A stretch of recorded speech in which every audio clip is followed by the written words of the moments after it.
Hello everyone on this beautiful day that God has given us. Today we are going to look at whether or not the church will be here on earth during the tribulation period.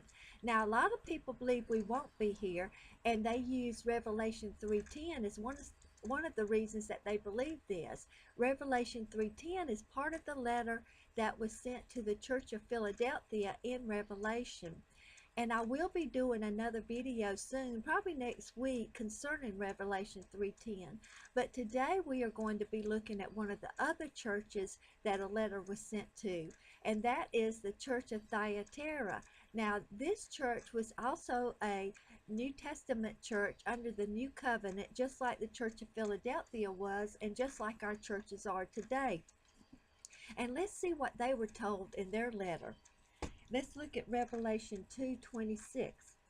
And he that overcometh and keepeth my works unto the end, to him will I give power over the nations. So this says that whoever keepeth his works, my works unto the end. And it also says that he that overcometh. So it sounds like they will be here to the end, and they will have something they will have to overcome. And if they overcome it, the Lord's going to give them power over all the nations. And another reason some people believe that the church will not be here during the tribulation is because the word church is not mentioned after chapter 3 until the very last chapter of Revelation. So during all the bad things that are happening, the word church is not used. But there is a word used, and that's the word saint.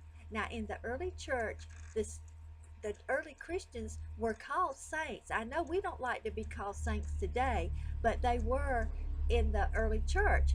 And to prove that, let's look at a few scriptures. Let's first look at Acts 9:13. And there are many scriptures that calls the early church Christians saints, but I'm just going to read a few of them.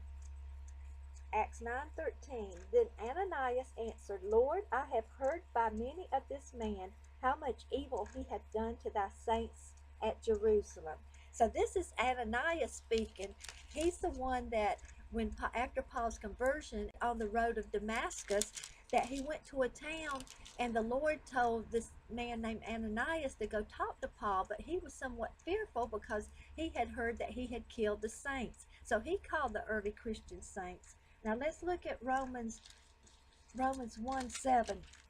It says, to all that be in Rome, beloved to God, called to be saints. So here Paul is calling the early Christian saints too. Now let's turn over to Ephesians 12. Ephesians 4:12, I'm sorry.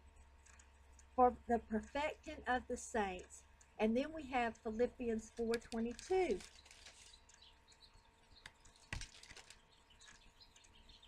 All the saints salute you, chiefly they that are in Caesar's household.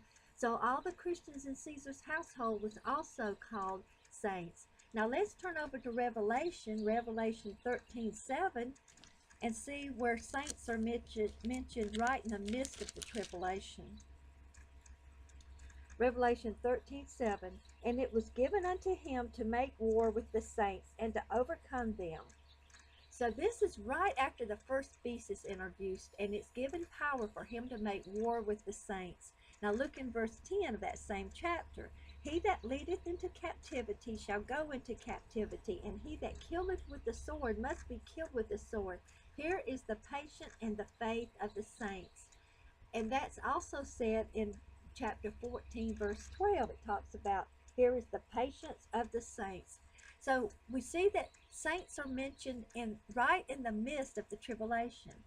And guess what word is used when the marriage of the Lamb is talked about? Let's look at Revelation 19:7 through 8. Let us be glad and rejoice, and give honor to him, for the marriage of the Lamb is come, and his wife hath made herself ready. And to her was granted that she should be arrayed in fine linens, clean and white, for the fine linen is the righteousness of the saints. So therefore, if people say that the saints in Revelation is not the same, the Christians, they're almost saying that the Christians, the saved church will not be at the marriage of the Lamb. And take note that the marriage of the Lamb is not at the beginning of the tribulation. It's near the end of the tribulation, right at the time of the Battle of Armageddon. So I hope that you will take what we have studied today and read about, and I hope that you will determine for yourself if you believe that the church will be on the earth during the tribulation period.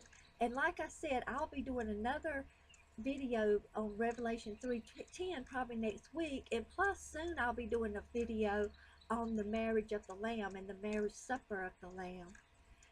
So I hope you will have a wonderful week this week, and I will see you next week. And just remember that He is coming soon.